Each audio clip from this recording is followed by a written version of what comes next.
stateside. The majority of my time was spent here at Fort Bragg, North Carolina.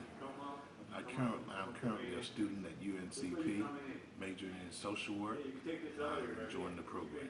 Gabrielle Wheat. I currently serve in the United States Reserve as a second lieutenant, and I'm an executive officer in a drill sergeant unit. I've been stationed before in Maryland and in Texas, and I'm also currently in the social work program at UNC Pembroke.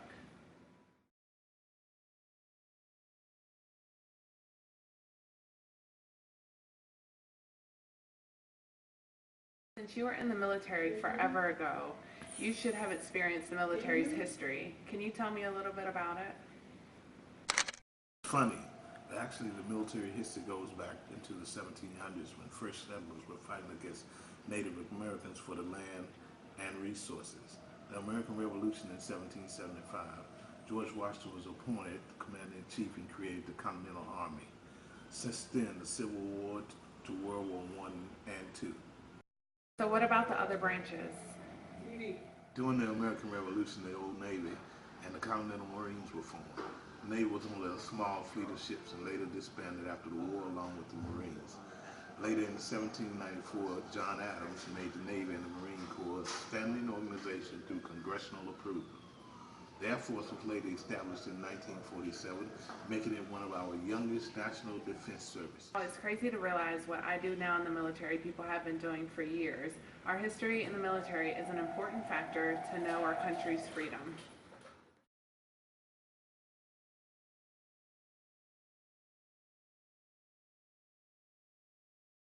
Only 1% of the American population actually serves in the military.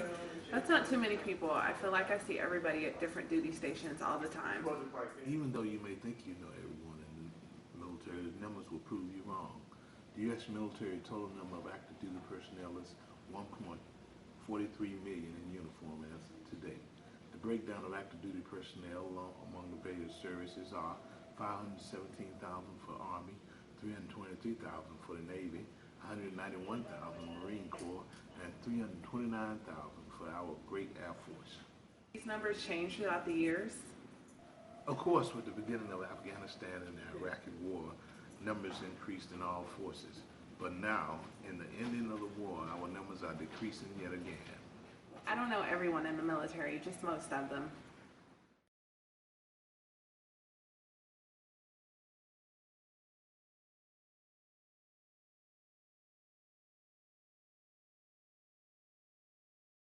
President Obama is the commander-in-chief of all armed forces.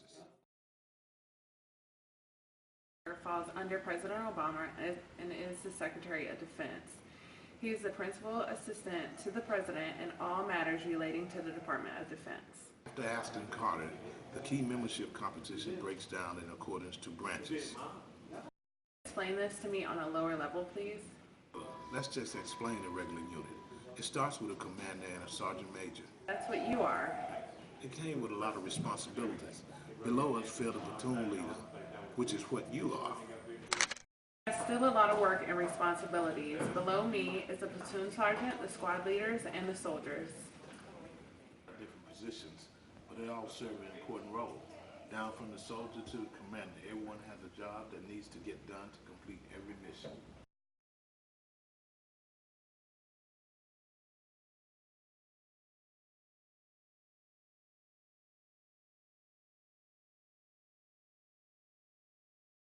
Leadership is influencing people by providing purpose and direction and motivation while operating to accomplish the mission and improving the organization. Purpose gives subordinates the reason to act in order to achieve a desired outcome. Leader have to be an officer? Leadership can come in all ranks, but of course most comes from higher-ranking NCOs and officers. This leadership can be in the form of giving soldiers missions, motivating them, and providing mentorship. Motivation to you, John. Applies the will to do what is necessary to get the job done. Leaders have to be resilient. It means showing a tendency to recover quickly from setbacks, shocks, injuries, and adversity while maintaining the mission and organizational function.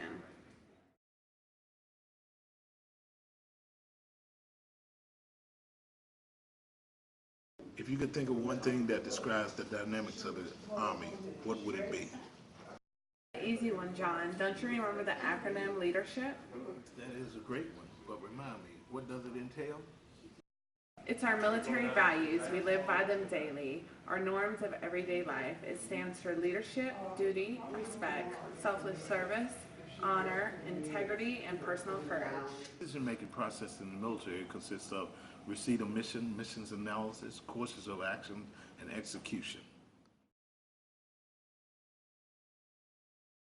Second Lieutenant Week, we have just received a mission from Dr. G. It entails doing a group theory presentation. Get working on the mission analysis right now.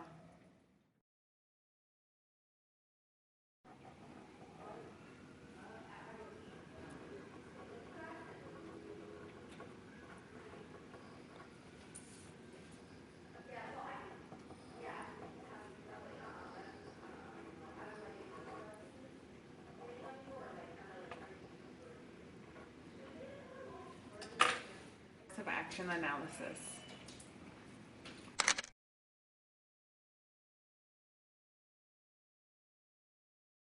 Number one, I could get started on the mission today, collect the information over the next few weeks, get with my partner to complete the project.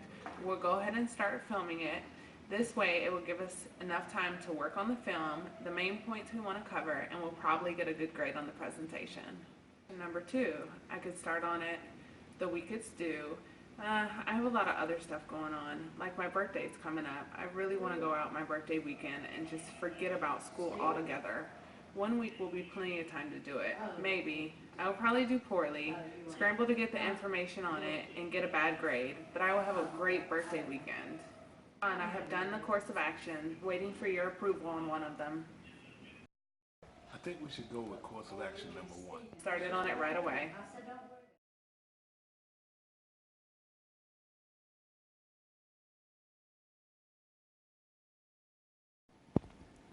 What theory do you think helps us understand the human behavior and complex dynamics of the military? And John, honestly, I would have to say the field theory.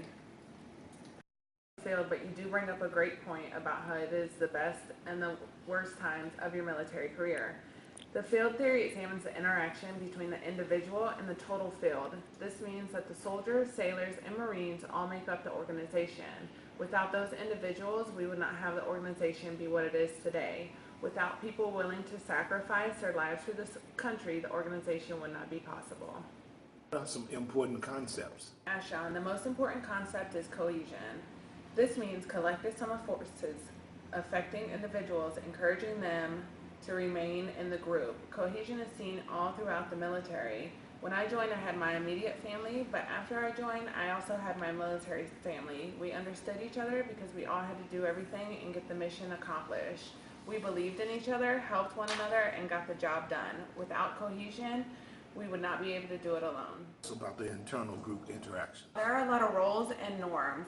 Roles are expected behaviors, and the norms are collective rules and expectations. This means in the military, your roles are determined by the norms that go on day by day. Field theory is nothing like the field.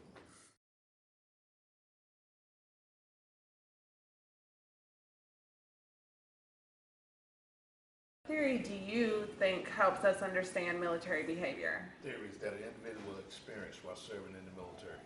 The first theory is risk, which equals out to combat. Resilience, accomplishing the mission at all costs, and cohesion, the dynamics of what the military is made of. I served, I had to adjust quickly to the environmental factors. Military members are constantly stressed due to their unique military lifestyle, working long hours, families, and even having to endure mental and physical behavior. Affect the military member and well-being of family members. Development. The individual development of each military member is dependent upon family interactions, organizational involvement, community interaction, and societal norms and rules that affect military members. Decisions and behaviors of one member of the unit can easily affect another member of the unit and the swallow group system. Just two.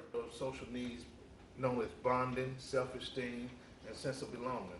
One's sense of fitting in reflects their personal view on how much they feel a part in a sense of the community, and how they live and work in a sense of community. And one of the major advantages of military life, they have culture.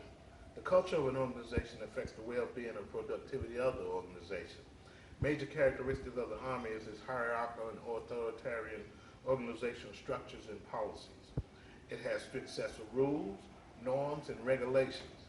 The military strives for members to devote the majority of their time and energy to the organizational mission. Stress. Much of the stress of military lifestyle is a result of the conflict between the demands of the military organization and the needs of the family. Each system, military members, family groups, communities, and organizations are interconnected and interdependent. As part of the military and why it is such an important group is because of the family I got out of it. I can call some of my mentors to this day and ask them different questions, even regarding stuff that I'm doing in school and also with the soldiers that I have. Some people I met in the military that are my battle buddies also turned into my best friends. I believe the best thing about the military that I gathered from it is the structure and the camaraderie of it all. And in each family there is some type of structure and camaraderie. It's just maybe different on different levels for different families, but that's what each family needs in order to interact and form a constant cohesive system. End of our group theory presentation on military. I hope you enjoyed.